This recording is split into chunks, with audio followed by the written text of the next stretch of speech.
A lo largo de este mes hemos estado hablando de qué cosa, ¿se acuerdan? Del Espíritu Santo, así es. Y hemos tratado de abordar las diferentes manifestaciones, qué significa el Espíritu Santo o qué significa para el creyente. Y espero que hoy podamos seguir concretando ese conocimiento, no solo para tener el conocimiento, sino para vivir una relación con el Espíritu Santo. El título de la predicación el día de hoy es Manos útiles y corazones dispuestos. La fe del cristiano, la fe del creyente, debe comportarse en dos términos. El término que lo siente, que lo vive, y el término que lo ejecuta. ¿Cuántos dicen amén? Santiago de alguna forma les dice, muéstrame tu fe sin obras y yo te mostraré la mía con obras. Y la fe de aquellos que no tiene obras, según lo que nos enseña Santiago, es una fe muerta. Y los cristianos debemos tener una fe viva, una fe activa y no una fe muerta. Hoy vamos a hablar de este tema y este tema tiene que ver con los dones del Espíritu Santo. Hace 8 días estuve hablando con mis hermanos de la transmisión, del día de campo, y pudimos observar, además de que pudimos divertirnos y pasar tiempo, cómo es que la idea de la iglesia en el Antiguo Testamento, la iglesia en el libro de los Hechos, era una iglesia que no estaba tan familiarizada con estas cosas de la pantalla, de los instrumentos, de la música, sino estaba familiarizada con tener en común todas las cosas. La iglesia en los primeros siglos era la iglesia de las personas, la iglesia de las personas que se reunían en torno a la búsqueda del Espíritu Santo. Y a lo largo de este año que vamos a estar hablando, si Dios nos da vida, solo del libro de los Hechos, espero que tengamos en la mente y en el corazón una calca de cómo debemos vivir nuestro cristianismo, de cómo debería ser nuestro ejemplo como comunidad, como iglesia, como ese grupo de personas que alaban y honran al Señor. Hoy vamos a hablar de los dones del Espíritu Santo, pero no sin antes compartirles lo que les compartí hace 8 días, porque muchos no fueron. Y es que hay una idea que ustedes deben pensar, ustedes deben meditar, y es el famoso bautismo en el Espíritu Santo. Y lo digo de manera respetuosa, porque no solamente es que sea famoso, sino es que es importante. Vamos a verlo ahorita, pero la idea de que nos bauticemos en el Espíritu Santo debe crecer, debe modificarse, debe, si quieren y si me dan permiso de utilizar este término, debe evolucionar, debe cambiar a como nos lo han enseñado nuestros padres en la fe. Si tú al final te das cuenta que ya estás en ese conocimiento, está bien, gracias a Dios por tu vida, pero si no, como dice la palabra, el que tenga oídos para oír, oiga. Bueno, pues cuando hablamos de los dones espirituales, entonces, a muchos nos es fácil pensar en esas cosas espirituales, poderosas, esos fenómenos sobrenaturales que nos describe la Biblia, ¿no? Como el orar por un enfermo y que el enfermo sane, orar por un muerto y que resucite, que la sombra nuestra pase encima de los enfermos y que se levanten como la sombra de Pedro, ¿no? O que podamos poner la mano sobre un endemoniado y que los espíritus puedan oír. Algunas veces incluso hemos pensado que los dones, y los hemos malinterpretado en el sentido de que los hemos confundido con habilidades o con talentos personales. Sin embargo, la Escritura nos enseña que los dones espirituales son algo especial y diferente. No son ni capacidades, ni talentos, ni habilidades, sino son manifestaciones del Espíritu Santo. ¿Cuántos dicen amén a eso? A cada uno le es dada la manifestación del Espíritu Santo. Eso lo vamos a leer. Entonces son manifestaciones del Espíritu Santo dadas con un propósito específico dentro del cuerpo de Cristo. Y ahora sí, vamos al libro de los Hechos. Aconteció, por ahí hay un mapita, ese. ¿Se alcanza a ver o poquito? Muy poquito. Bueno, pues los que tengan vista de águila, de halcón, véanlo, es un mapa. Ese mapa es el mapa, voy a decirlo así, del antiguo mundo. Ahí era el mundo, ahí se desarrollaban las civilizaciones más importantes. Aquí tenemos Egipto, esto es el Mediterráneo, esto que casi no se ve, de azul, es el Mediterráneo, esto. Allá tenemos España, bueno, ya no se ve, Italia, Grecia, el Asia Menor, que hoy en día, ¿usted sabe qué país está aquí? Es uno muy famoso, donde hacen las series de Netflix de unos barbados. Turquía, es Turquía, ¿vale? Siria, Israel, Egipto y bueno, algunos otros países que usted más adelante podrá descubrir cuando vea estos mapitas. Pero básicamente es esa parte, ¿no? Libia, allá, bueno, toda la costa de África, esto es África, para allá, esto es África, esto es Europa y esto es Asia. Bien, ahí hay un pequeño pin, color rojo, ¿lo ven? Está puesto en una ciudad. ¿Qué ciudad es? Éfeso, es la ciudad de Éfeso. Bueno, esa ciudad es de la que vamos a hablar ahora. Ese es el contexto geográfico de lo que estamos hablando ahora. Es el tercer viaje misionero de Pablo y vamos a observar qué es lo que ocurrió cuando Pablo llegó a Éfeso. Versículo 1. Aconteció que entre tanto que Apolos estaba en Corinto, ¿saben dónde es Corinto? ¿Saben dónde es? Sabrá Dios, ¿no? Corinto es Grecia, Grecia. Corinto es Grecia, ¿vale? Entonces, ¿dónde estaba Apolos? En Grecia, en una ciudad llamada Corinto. Dice, entre tanto que Apolos estaba en Corinto, Pablo, después de recorrer las regiones superiores, vino a Éfeso. Entonces, a ver, esta es una pregunta cultural, de cultura general. Si dice que Apolos, la Biblia dice que Apolos estaba en Corinto, y Pablo recorrió las regiones superiores, ¿qué iglesia recorrió Pablo o dónde pasó Pablo? ¿Qué iglesia estaba al norte de Corinto? ¿Sabrá Dios, verdad? No, pues tienen que también saberlo por cultura general. Tesalónica. Muy bien. Donde estaban los macedonios. Tesalónica. ¿Qué otra?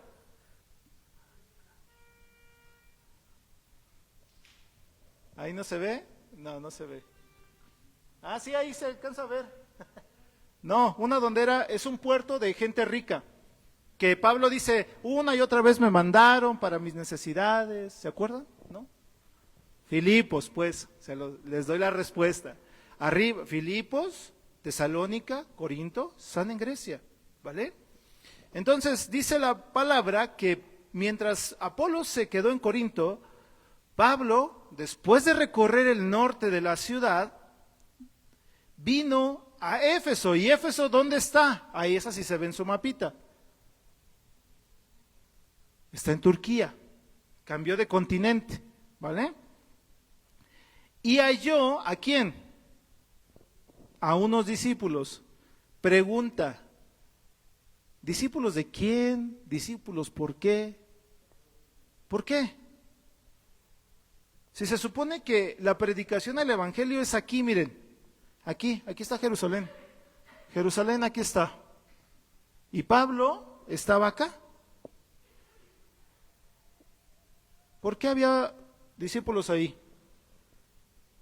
Es una respuesta bastante fácil. No. Hechos 2. Cuando fue el día del Pentecostés estaban todos unánimes y juntos. Y vino un viento recio y se les repartieron a todos como lenguas. Fueron llenos del Espíritu Santo. Bla, bla, bla, bla, bla, bla. Y se levantó Pedro y dijo, varones, hermanos, estos a quienes ustedes ven aquí en el aposento alto, no están borrachos. Han sido llenos del Espíritu Santo. Y está aconteciendo lo que decía el profeta, ¿se acuerdan quién? Joel, cuando dijo, en los postreros días, ¿qué pasaría? Sobre toda carne, y vuestros hijos y vuestras hijas. Hermano, parece que están rezando. Díganlo sin miedo. Profetizarán. Vuestros ancianos soñarán sueños y vuestros jóvenes verán visiones. Esto es Pedro diciendo a la gente que estaba ahí. ¿A qué gente le estaba diciendo? A la que había subido a Jerusalén. ¿Por qué habían subido a Jerusalén? Por la fiesta de la Pascua. Y estaban ahí. Y dice la palabra que ese viento recio hizo que empezaran a hablar en lenguas. Y la palabra añade que los que estaban ahí, partos del Ponto, de Cilicia, de Panfilia, de Egipto, dice Alejandría o Egipto, de todos lados, escuchaban en sus propias lenguas maternas de las maravillas del Señor. Cuando esos se fueron, porque Pedro les predica, primero se convierten, creo que dice ahí 3,000, y después una cantidad más grande. Pues esos discípulos regresan a sus ciudades de origen. ¿Ya saben de dónde son esos discípulos entonces? Son los que se convirtieron con la predicación de Pedro. Entonces, cuando Pablo regresa a Éfeso, halla a ciertos discípulos. Y les dijo, pregunta, ¿recibieron el Espíritu Santo cuando creyeron? Y ellos le dijeron, ¿qué le dijeron? Sabrá Dios, a nosotros no nos dijeron si hay Espíritu Santo o qué pasa o cómo funciona. Bueno, esto es algo natural como parte de nuestro acercamiento con Cristo. Fíjense, ni siquiera sabíamos, ni siquiera habíamos oído si había Espíritu Santo. Entonces Pablo les dijo, entonces ¿en qué se bautizaron? Y ellos le respondieron, en el bautismo de Juan. ¿Cuál era el bautismo de Juan? El del agua. Que según lo dice, bueno, lo dicen algunas cartas de Pablo, pero una de ellas dice, en el bautismo de agua nos identificamos con Cristo en su muerte y en su resurrección, de modo que morimos a nosotros y venimos a una nueva vida en Cristo. Pero fíjense lo que les dice Pablo, ¿no? Porque ellos le dicen, solo nos hemos bautizado en el bautismo de Juan. Y dijo Pablo, Juan bautizó con bautismo ¿de qué? Entonces el bautismo de agua es un bautismo ¿de qué? Claro. ¿Y qué significa arrepentimiento? Metanoeo, cambio de rumbo. Ese giro de 180 grados en el cual vamos aquí en la vida, nos damos cuenta que pecamos, nos arrepentimos, giramos al lado opuesto y caminamos en esa dirección porque sabemos que es la correcta. Ese es el bautismo de Juan, el bautismo de agua, el bautismo de arrepentimiento. Juan bautizó con bautismo de arrepentimiento, diciendo al pueblo que creyeran en aquel que vendría después de él, esto es, en Jesús el Cristo. Cuando oyeron esto, ¿qué sucedió con esos discípulos? Pero ahora, ¿cómo? Y habiéndoles impuesto Pablo las manos, vino sobre ellos, ¿qué cosa? El Espíritu Santo. Y hablaban en lenguas y profetizaban. Hay una cosa bastante maravillosa y es esta parte de entender los bautismos. Ahora sí, abordo lo que les decía hace 8 días a los que fueron al campamento. Una cosa es bautizarnos en agua, que es un acto de obediencia en sujeción a la ordenanza dicha por Cristo, que nos lleva a una identificación pública de nuestra fe en el Señor, y otra muy diferente, el bautismo en el Espíritu Santo, que nos hace entrar o tener una convicción de obediencia y de servicio. Son cosas muy diferentes. A veces nosotros hemos pasado la vida en la iglesia y decimos, pero ¿por qué, Señor, no siento esa presencia del Espíritu Santo y por qué no tengo dones del Espíritu Santo? Bueno, porque tú puedes estar en una iglesia teniendo únicamente el bautismo de agua. Y no es que esté mal, sino es que es parcial. Tu crecimiento dentro de la iglesia es parcial. Porque solamente has hecho arrepentimiento o medio arrepentimiento y te has acercado a Jesús por tus fuerzas, pero no has vivido la experiencia de haber confiado plenamente en Él como para que Él deposite su Espíritu Santo en ti. Ahora bien, si tú dices, bueno, Gibar, entonces si Dios no me bautiza en el Espíritu Santo, ¿qué hace el Espíritu Santo conmigo? ¿Está en mí? ¿Me ayuda o no me ayuda? No, sí te ayuda. Cuando asciende Jesús a los cielos, bueno, cuando va a ascender a los cielos, les dice a sus discípulos, yo me voy, pero después de mí vendrá el Paracletos. ¿Qué es eso? El Consolador, no se asusten, el Consolador. Es decir, cuando nosotros nos bautizamos, pero no hemos sido bautizados en el Espíritu Santo, igual el Espíritu Santo está ahí. Pero una cosa es que el Espíritu Santo esté ahí y otra cosa es que el Espíritu Santo viva en ti y viva en mí. Son cosas diferentes. Son alcances diferentes. Las vidas se tornan distintas. Y Pablo les está diciendo a estos hermanos, bueno, pues han hecho bien en haberse bautizado, pero les pongo las manos para que ahora en ustedes esté el Espíritu Santo. Es decir, cuando somos bautizados en el Espíritu Santo, somos inmersos del Espíritu Santo, entonces entramos en otro momento de convicción personal. Una cosa es tener convicción de pecado, saber que estamos mal, y otra cosa es tener convicción de obediencia y de servicio. Yo no sé si usted pueda detectarlo, pero para mí es un tanto muy sencillo. Cuando nosotros hacemos convicción de pecado, sabemos que, o nos damos cuenta o percibimos que las cosas que hacemos que no le agradan a Dios están mal. Y eso genera a veces incomodidad, porque nuestra conciencia nos dice, ¿sabes qué? Mira, Dios dice, no robarás y estás robando. Y nos sentimos mal. Y en nuestras fuerzas decimos, Señor, voy a dejar de hacerlo. Y nos apartamos poco a poco del pecado. Los 10 mandamientos tienen un buen ejemplo, ¿no? No robarás, no matarás, no codiciarás lo que no es tuyo. Y entonces decimos, en mis fuerzas, Señor, voy a tratar de apartarme de eso que es pecado. Eso es convicción de pecado. Cuando somos bautizados en el Espíritu Santo, tenemos otra convicción, un nivel de conciencia diferente, en el que aprendemos a depender de Dios, pero aprendemos a obedecerle y a servirle sin reserva alguna. Para muchos es muy difícil, por ejemplo, cuando su pastor o alguien en la iglesia les dice, ¿sabes qué? Necesito que me ayudes.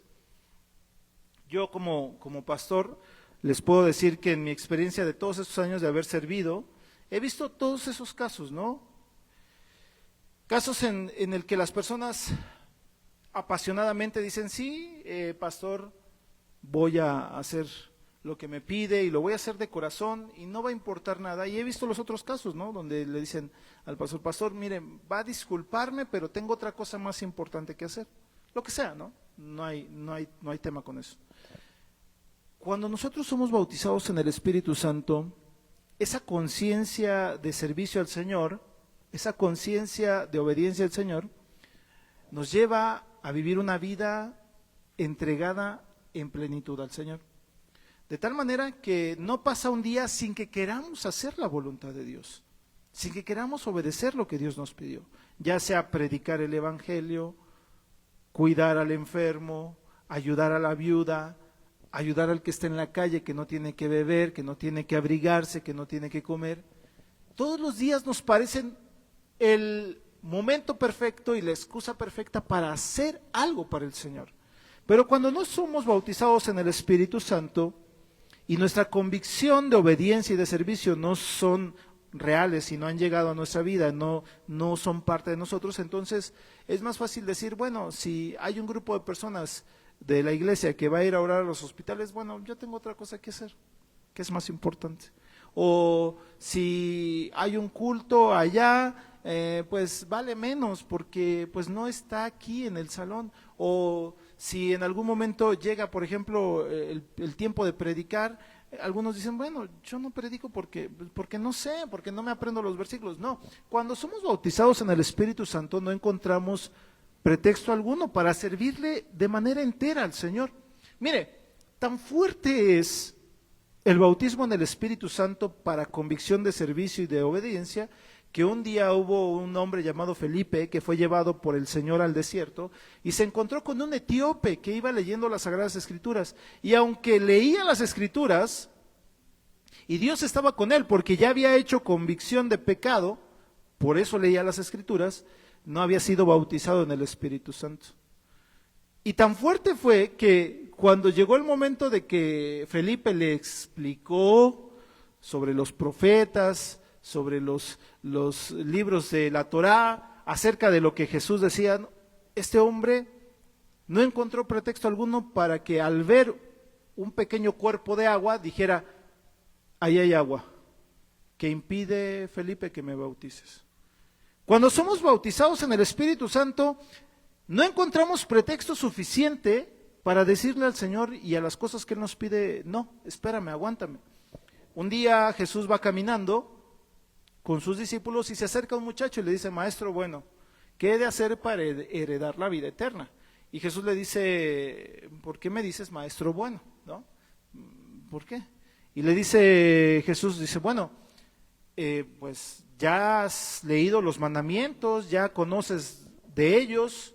Y el muchacho le dice, en efecto, Jesús, yo cumplo con todos los mandamientos. Y Jesús no se lo niega, porque Jesús sabe que es verdad. Y le dice, solo te falta una cosa. Se sabe en la historia, ¿no? Toma todo lo que tienes, véndelo y dáselo a quién. ¿Y qué dice el muchacho? No dijo nada, dijo, bueno, y la palabra explícitamente dice, y se puso triste porque tenía muchas cosas. Tenía todo, pero no había sido lleno del Espíritu Santo. Para hablar de los dones, necesitamos hablar primero de esa presencia del Espíritu Santo. Y que ese bautismo en el Espíritu Santo sea real en nuestra vida. Que sea producto de esa convicción real que tenemos hacia Cristo y que esa convicción, como dice Santiago, se pueda ver a través de nuestros actos, de nuestros primeros actos. Que nuestra fe, que nuestra convicción, que nuestra obediencia se palpen, se puedan entender, se puedan observar materialmente en nosotros. Ahora bien, para entender lo que son los dones espirituales, debemos aprender a diferenciarlo de los talentos y de las habilidades naturales. A veces usamos estos términos de manera indistinta. A las habilidades le decimos, tú tienes un don. ¿No? O sea, el don de cantar, no. Esa es una habilidad, pues, o un talento si quieren, pero no es un don. Entonces hay que aprender a diferenciarlos. ¿Qué son los dones espirituales? El carisma o carismata son, voy a describirlo así, son capacidades concedidas única y exclusivamente por el Espíritu Santo y son para la edificación del cuerpo de Cristo. Primera carta a los Corintios, capítulo 12, versículo 7, dice, pero a cada uno de ustedes le es dada la manifestación del Espíritu para provecho. Entonces, eso es el don, esa capacidad dada directamente, exclusivamente por el Espíritu Santo a aquellos que primeramente han sido bautizados en el Espíritu Santo. Si alguien no está bautizado en el Espíritu Santo, Dios no le da un don espiritual. Y la razón es muy simple, porque aquel que no ha sido bautizado en el Espíritu Santo no va a saber cómo utilizar un don del Espíritu Santo. Es como cuando podemos tomar un auto porque hemos tomado clases de manejo. Tristemente, en la Ciudad de México, aunque la gente no sepa manejar, si llevan sus documentos a tesorería, les expiden una licencia de conducir. ¿Sabrá Dios por qué lo hicieron así? Porque hay mucha gente que no sabe conducir o que sabe conducir muy poco, pero que ya tiene su licencia y son un peligro para ellos y para los demás. Así pasa con los dones del Espíritu Santo. Dios no puede darlos, no los da, sin antes saber que vamos a entender el propósito de los mismos. ¿Se acuerda de un hombre llamado Simón, el mago? Vio a los apóstoles y vio que hacían milagros. Y entonces él se acerca con ellos de manera torpe o inocente o perversa, según cada quien pues interprete, y les dice a los apóstoles: oigan, ¿cómo puedo tener de ese poder que ustedes tienen? ¿Cómo le puedo hacer para que yo también haga esas cosas?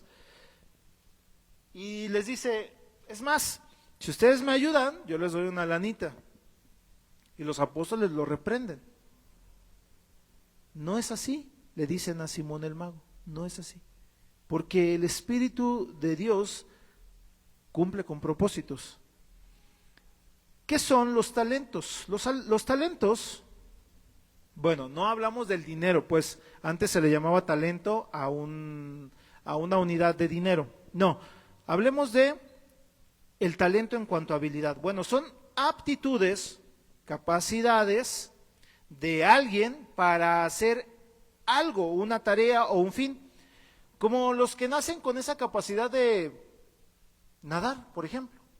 Hay gente que toma una clase de natación y ya es un experto, o que agarra una guitarra y a la vuelta de 10, 20 minutos ya pueden tocar una canción.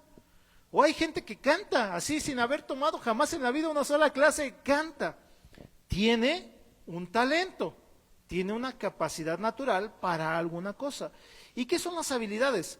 Bueno, esas son destrezas adquiridas por medio de la disciplina, del trabajo, como aquel que quiere ser un boxeador y que no sabe nada, ni cómo pegar, ni cómo pararse, pero que cuando va con un entrenador le dice: párate así, gira así, tira el golpe así, hace este ejercicio, hace este movimiento, bueno, desarrolla una habilidad. Entonces, las habilidades son destrezas adquiridas con práctica y esfuerzo, pues como muchas actividades que conocemos. Ahí les puse una, ¿no? Éxodo 31, del 3 al 5. Y lo he llenado del Espíritu de Dios en sabiduría y en inteligencia, en ciencia y en todo arte, para inventar diseños, para trabajar en oro, en plata y en bronce, y en artificio de piedras para engastarlas, y en artificio de madera para trabajar en toda clase de labor. Ahora bien, vamos a abordar el tema de los dones. Vaya abriendo su Biblia, por favor, en la primera carta a los Corintios, capítulo 12. Mientras usted lo encuentra, le voy a hacer el resumen de las diferencias. Los dones son otorgados por el Espíritu, mientras que los talentos son innatos, son naturales, y las habilidades se desarrollan con esfuerzo. El propósito de los dones es para edificar espiritualmente a la iglesia. El propósito de los talentos es para fines diversos, incluso para vivir, para sobrevivir, generar dinero, lo que ustedes quieran. Y las habilidades son herramientas para la vida cotidiana. Ahora, los dones se manifiestan y operan en el ámbito espiritual. Y vamos a analizar lo que nos dice Pablo en la primera carta a los Corintios, capítulo 12, y leo: no quiero, hermanos, que ignoren acerca de los dones espirituales. Por eso es que hoy prediqué de los dones espirituales, porque yo tampoco quiero que ustedes y yo ignoremos de los dones espirituales. Saben que cuando eran gentiles se les extraviaba llevándolos como se lleva a los ídolos mudos. Por tanto, les hago saber que nadie que hable por el Espíritu de Dios llama anatema a Jesús. Y nadie puede llamar a Jesús Señor, sino ¿por qué? Ok, por el Espíritu Santo. Ahora bien, hay diversidad de dones, pero el Espíritu que los da es el mismo. Y hay diversidad de ministerios, pero el Señor es el mismo. Pero a cada uno le es dada la manifestación del Espíritu para provecho. Porque a este es dada por el Espíritu palabra de sabiduría. A otro, palabra de ciencia según el mismo Espíritu. A otro fe por el mismo Espíritu. Y a otro dones de sanidades por el mismo Espíritu. A otro el hacer milagros, a otro profecía, a otro discernimiento de espíritus, a otro diversos géneros de lenguas y a otro interpretación de lenguas. Pero todas estas cosas las hace uno y el mismo Espíritu, repartiendo a cada uno en particular como Él quiere. Porque así como el cuerpo es uno y tiene muchos miembros, pero todos los miembros del cuerpo, siendo muchos, son un solo cuerpo, así también Cristo. Porque por un solo Espíritu fuimos, ¿qué? En un cuerpo, sean judíos o griegos, esclavos, libres, y a todos se nos dio a beber de un mismo Espíritu. Hasta ahí lo voy a dejar. Entonces, Pablo vuelve a decirnos, para tener la manifestación, porque a cada uno les dada la manifestación, para poder tener la manifestación de los dones del Espíritu, necesitamos primeramente ser bautizados en el Espíritu. No podemos brincarnos ese gran paso, gran e importante paso. La carta de los Corintios, capítulo 12, la primera carta, menciona diversos dones espirituales, ya los leímos, se los agrupé para podérselos explicar uno por uno. Al analizar sus términos griegos, podemos entender su función y aplicación en nuestra vida diaria. Vamos con cada uno de ellos. Primero, palabra de sabiduría. En el griego, logos, sofía. ¿Qué significa? Que aquel que lo tiene recibe una dirección divina para resolver situaciones complejas.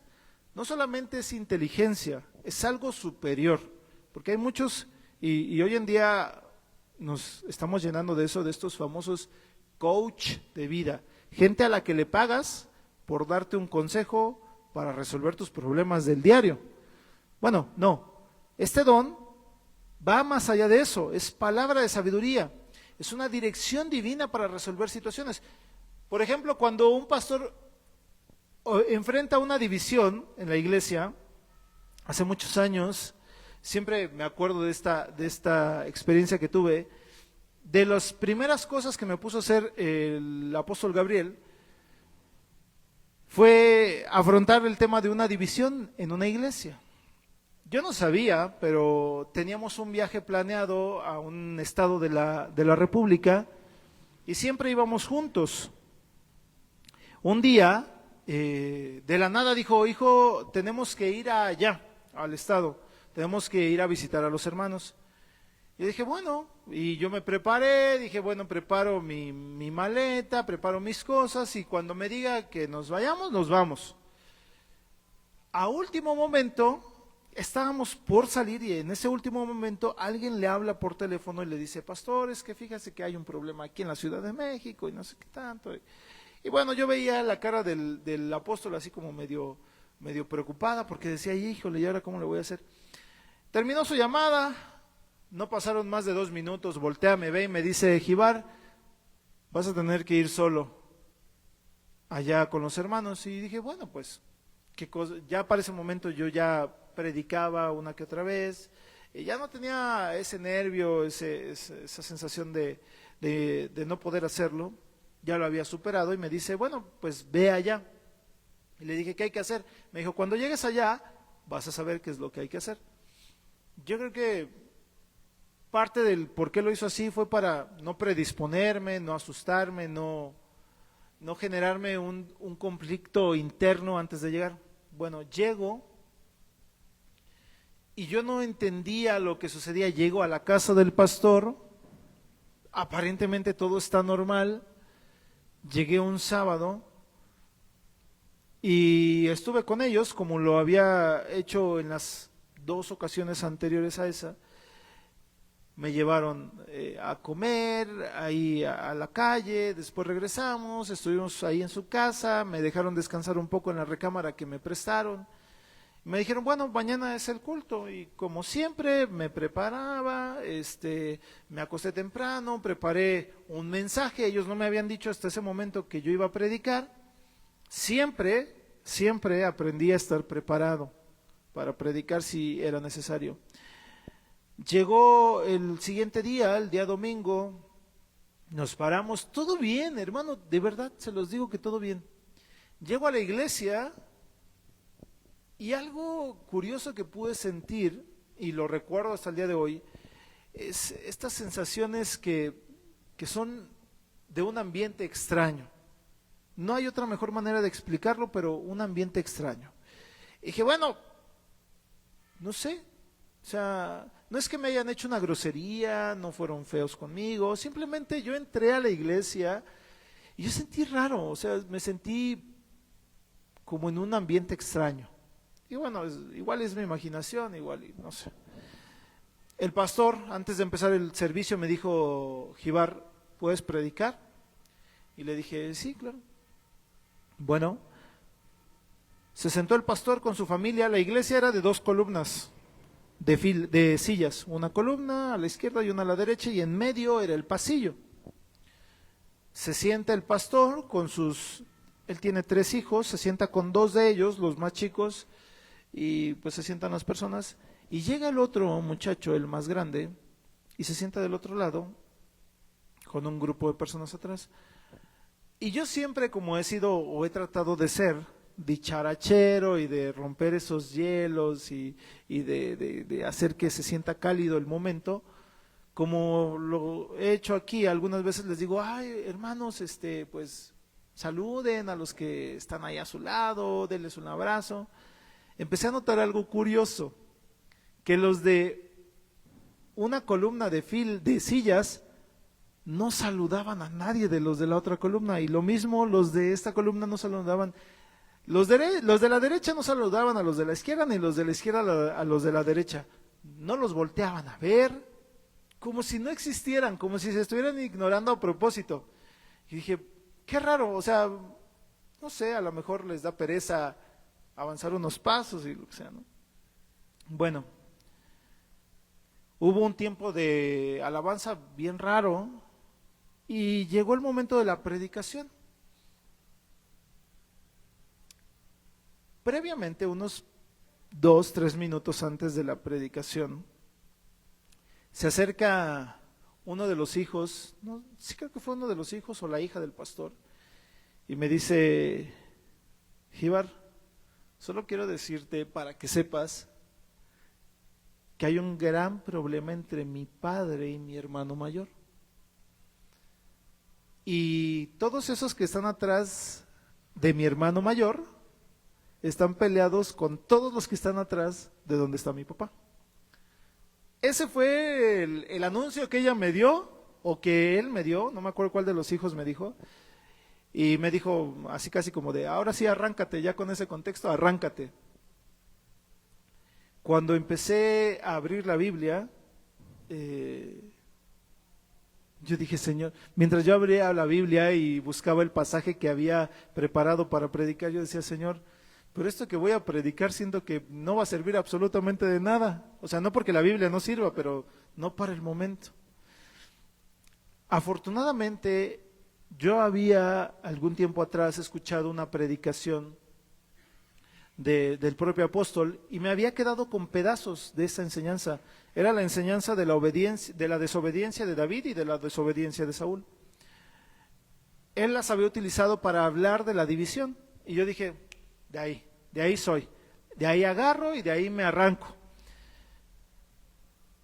cuando empecé a predicar, hermano, yo ya con ese contexto de saber que todos se odiaban, que los de la derecha odiaban a los de la izquierda y los de la izquierda a la derecha, ahora sí yo percibía lo que pasaba, o sea, yo los veía, cómo se veían, y mientras yo estaba predicando se veían con odio, así como de, vete, no te aguanto. Y yo estaba en esa circunstancia de manera tan abrumadora y dije, Señor, permite que lo que vaya a decir de tu palabra pueda ser para ellos un bálsamo. Al paso de la predicación me fui calmando yo, no ellos, yo, y al final pudimos orar, pude hacer una oración y cuando terminó el culto, algunos se acercaron conmigo de ambos bandos y me dijeron por separado, gracias por lo que has predicado. Honestamente, amado hermano, yo lo que le puedo decir es que si yo hubiese tratado de prepararme para una situación así, seguramente no hubiese conseguido nada. Al menos ese día, porque ese día, al final me enteré que ese día era el día final, el día en el que se iban a separar, que iban a decidir qué grupo se iba de esa iglesia y qué grupo se iba a quedar en esa iglesia. Dios tuvo misericordia de mí, Dios tuvo misericordia de ellos y terminaron al final no separándose en malos términos. Después el pastor y el hijo al final pudieron darse la mano, pudieron hablarse como padre e hijo y yo escapé de ahí, luego, el día domingo dije, pastor, lléveme al camión y ya me quiero regresar a la iglesia. Pero pude verlos reconciliarse o medio reconciliarse. Esas cosas, amado hermano, son cosas que la inteligencia humana no puede abordar, no sabe abordar. Esas cosas sobrenaturales son dones que Dios nos permite tener, nos permite usar para que podamos edificar a su iglesia. Porque ahí no quedó el recuerdo de un joven ponente que tenía poder en lo que dijo, no. Ahí lo que quedó fue la reconciliación de un padre y de un hijo que se habían lastimado y que pudieron hacer esas cosas a un lado y pudieron una vez más amarse. Entonces, palabra de sabiduría, logos sofía, dirección divina para resolver situaciones complejas. Palabra de ciencia, logos gnosis o noseos, que es revelación sobre cosas ocultas o desconocidas. Alguna vez, creo que mi madre, ¿te acuerdas de la hermana Vicky? Una hermana de fila de hace muchos años, de cuando nosotros apenas llegamos, que era una mujer muy usada por Dios, por lo que yo sé, porque no tengo conciencia de haberla conocido, aunque seguro la vi. Ella oró por una mujer que, sí fue ella la que oró por Marister, ¿no? Que era una mujer que había enfermado de cáncer, de aquí de la colonia Martín Carrera, y la mujer fue sanada por el poder del Señor, pero utilizando a la hermana Vicky. Y un día, no sé si fue ella, si no, corrígeme madre, que un día, mujer, cuando habla este pasaje de que le llevan a la mujer adúltera a Jesús, ¿se acuerda? Hay un grupo de personas que le llevan a una mujer adúltera a Jesús y la arrojan así, le dicen, pues Jesús, hay que apedrearla, ¿no? Y Jesús dice la Biblia que escribía en el suelo. No dice la Biblia que escribía, dice escribía en el suelo. Y entonces les dice Jesús, bueno, pues el que esté libre de pecado, que lance la primera piedra, ¿no? Que empiece con el castigo. Sigue Jesús escribiendo, levanta nuevamente la cara, se da cuenta que no hay nadie y le pregunta a la mujer, mujer, ¿dónde están los que te condenaban? Y la mujer le dice, nadie ha quedado, Señor. Y Jesús le dice, ni yo te condeno, vete y no peques más. Y la pregunta, si no mal recuerdo de esta historia, es que la hermana le decía al Señor en sus oraciones, decía, ¿pero qué estabas escribiendo, Jesús? O sea, sí, la Biblia no dice qué escribías, pero ¿qué estabas escribiendo? Y un día, dice lo que yo llegué a escuchar de ese testimonio, que la hermana tenía tanto deseo por saber, tenía tanta curiosidad que un día en un sueño el Señor le dijo qué es lo que estaba escribiendo. Eso es la experiencia de ella. Dice que cuando ella vio lo que estaba escribiendo, que pudo leer que que era una pregunta y que la pregunta era ¿con quién de ustedes ha pecado esa mujer? Y a mí me hace mucho sentido.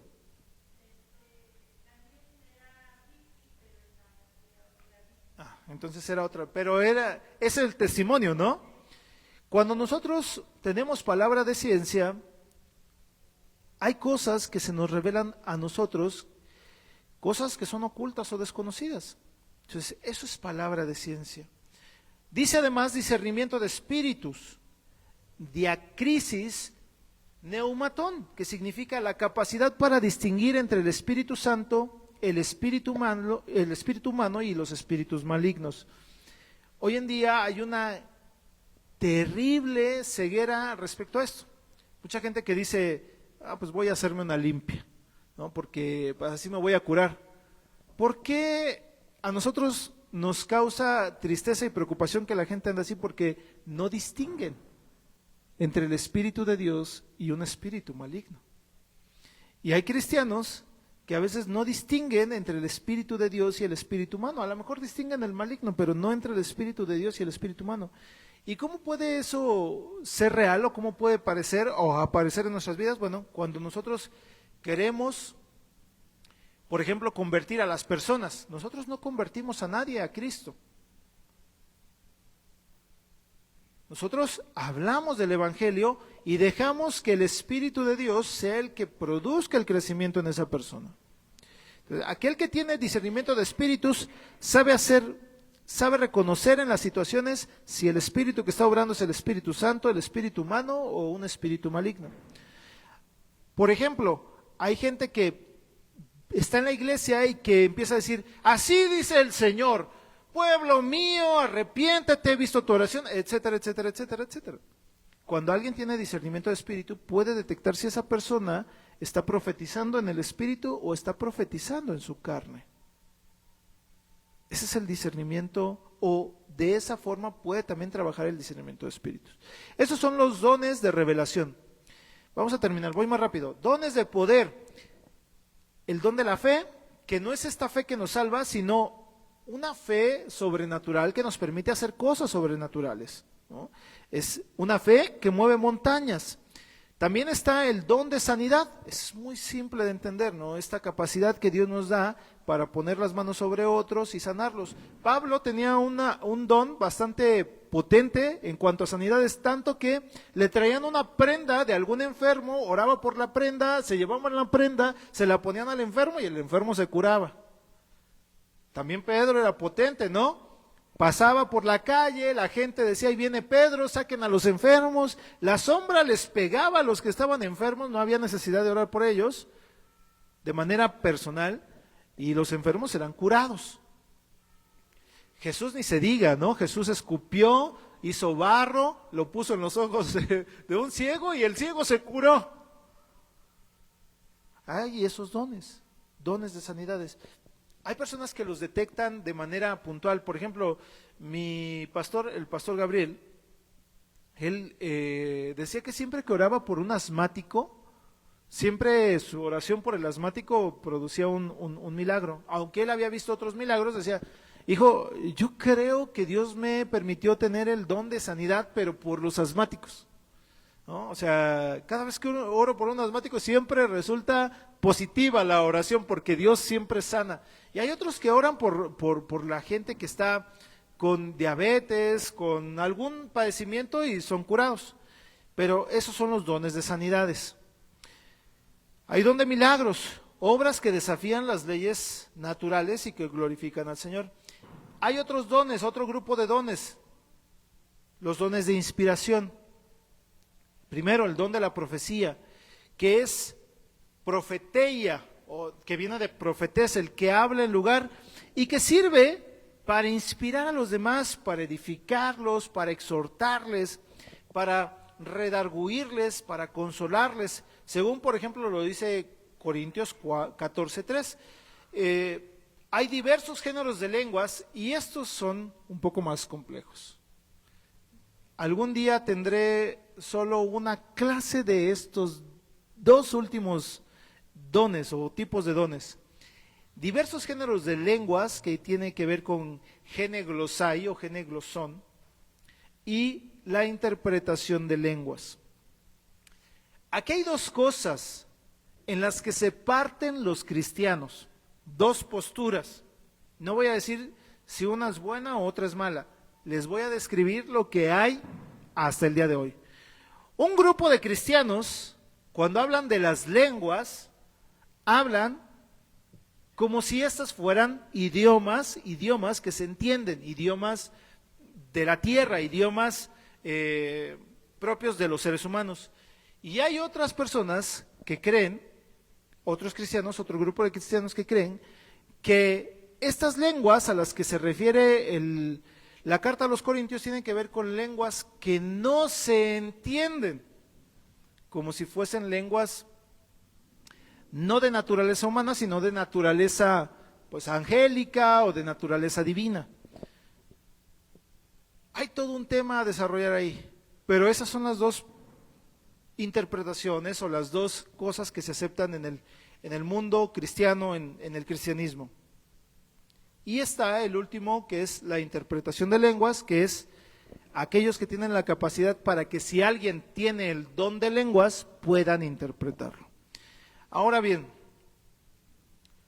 los dones del Espíritu, una vez que son dados, tenemos que tratarlos como las herramientas propicias para traer a otros a los pies de Cristo. No son trofeos, no son medallas, no son reconocimientos para sentirnos más que cualquier otra persona. Son herramientas para edificar a la iglesia. Son expresiones de amor de la gracia de Dios.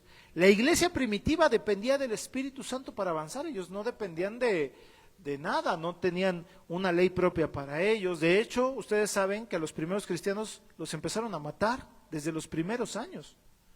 Ellos no contaban con la dicha que usted y yo tenemos ahora de tener en un país de Occidente un libro que se llama Constitución de los Estados Unidos Mexicanos, en el cual se garantiza la libertad de culto, por lo que podemos en un espacio geográfico hacer nuestras oraciones, hacer nuestros cantos. Ellos no tenían eso.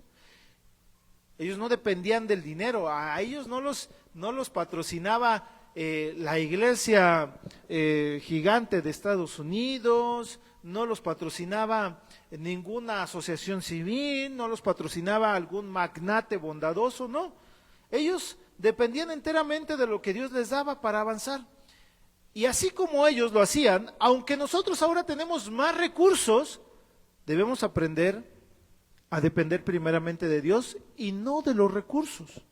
Si deseamos ver el poder de Dios en nuestras vidas y deseamos que Dios nos llene de estos dones del Espíritu Santo, debemos primero, claro, estar bautizados en el Espíritu Santo, pero también dispuestos a usar esas cosas que Dios nos dio con humildad, con propósito y con prisa. No podemos dejar que el tiempo nos gane y decir, bueno, si tienes tú el don de sanidad, hermano, debería faltarte tiempo para que salgas a buscar al que está en necesidad y ores por él. Si tú tienes don de fe, te debería faltar el tiempo para que cuando vayas en donde vayas puedas llenar de fe a otro que esté ahí a tu lado. Nosotros necesitamos apasionarnos y utilizar esos dones.